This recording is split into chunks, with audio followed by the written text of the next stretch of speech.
आज के लिए महत्वपूर्ण जानकारी। मसीह में अपनी संपत्ति प्राप्त करना। संख्या 33 पद 51 से 53। जब तुम यरदन नदी पार करके कनान देश में जाओगे, तब उस देश के सब निवासियों को अपने सामने से निकाल दोगे और उसमें बस जाओगे, क्योंकि मैंने तुम्हें उस देश को अपने अधिकार में रखने के लिए दिया है। जब तुम अपना जीवन मसीह को समर्पित करते हो, तो ऐसा लगता है मानो तुम यरदन नदी पार करके कनान के वादा किए गए देश में पहुंच गए हो। यह एक नए जीवन की शुरुआत है, पुराने से नए में परिवर्तन। मसीह में तुम आध्यात्मिक और भौतिक आशीर्वादों से भरी दिव्य विरासत में कदम रखते हो, ठीक वैसे ही जैसे इस्राएलियों को कनान पर अधिकार करने के लिए बुलाया गया था। हालांकि जिस तरह उन्हें उस देश के निवासियों को बाहर निकालना पड़ा, उसी तरह आपको भी उस भरपूर जीवन का पूरी तरह से दावा करने के लिए कदम उठाने चाहिए जो परमेश्वर ने तुम्हारे लिए तैयार किया है।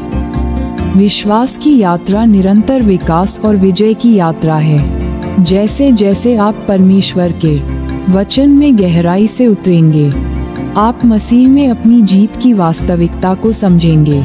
पवित्र शास्त्र में परमेश्वर के वादे उन प्रचुर आशीषों को रेखांकित करते हैं जो अब आपके हक में हैं। शत्रु शैतान इन वादों पर आपके दावे को चुनौती देने का प्रयास करेगा, ठीक वैसे ही जैसे कनानियों ने इस्राएल के भूमि पर कब्जा करने का विरोध किया था।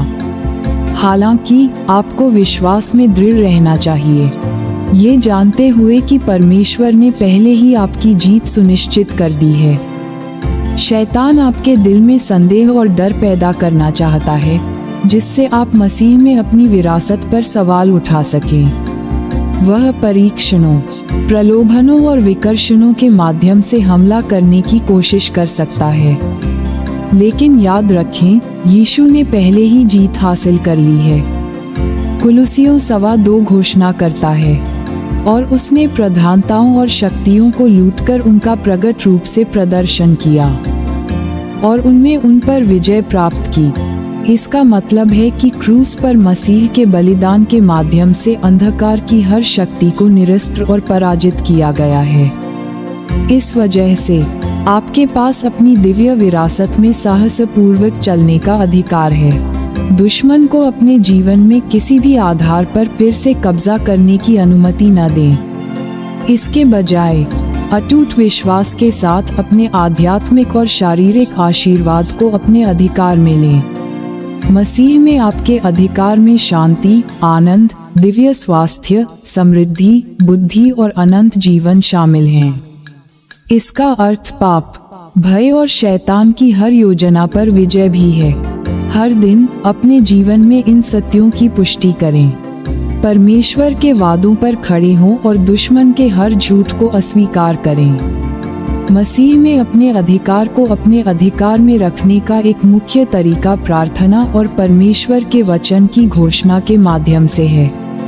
अपनी परिस्थितियों पर जीवन बोलें और उन वादों का दावा करें जो आपके हैं। आराधना, अन्य विश्वासियों के साथ संगति और दृढ़ विश्वास के माध्यम से अपने आप को परमेश्वर की उपस्थिति से घेरें। जब आप ऐसा करेंगे, तो आप अपने जीवन के हर क्षेत्र में परमेश्वर के आशीर्वाद की अभिव्यक्ति देखेंगे। परमेश्वर के वादों को पूरी तरह से अनुभव करने से आपको रोकने वाली किसी भी चीज को छोड़ देना भी जरूरी है। जिस तरह इस्राएलियों को कनान के निवासियों को बाहर निकालना पड़ा था, उसी तरह आपको भी अपनी दिव्य विरासत के रास्ते में आने वाली किसी भी चीज को बाहर निकालना चाहिए। इसमें डर, संदेह, अविश्वास और कोई भी पापपूर्ण आदतें शामिल हैं जो आपको पीछे धकेल सकती हैं। प्रार्थना बिंदु। प्रभु से प्रार्थना करें कि वह आपको मसीह में अपने नए जीवन का आनंद लेने के लिए आवश्यक हर चीज से सुसज्जित करे। ईश्वर द्वारा वादा किए गए सभी चीजों को प्राप्त करने के लिए दिव्य ज्ञान, शक्ति और साहस के लिए प्रार्थना करें। हर विरोध पर विजय की घोषणा करें और विश्वास में आगे बढ़ें। ये जानते हुए कि प्रभु ने आपको पहले से ही अधिकार करने के लिए भूमि दे दी है। आप ईश्वर के आशीर्वाद की पूर्णता में चलें और मसीह में पूर्ण विजय का आनंद लें। आमीन। क्या आपको ये चैनल पसंद है? कृपया दूसरों की मदद करने के लिए सब्सक्राइब करें, लाइक करें और शेयर करें। आप अपने जीवन में कोई भी अच्छी चीज नहीं खोएंगे। आमीन।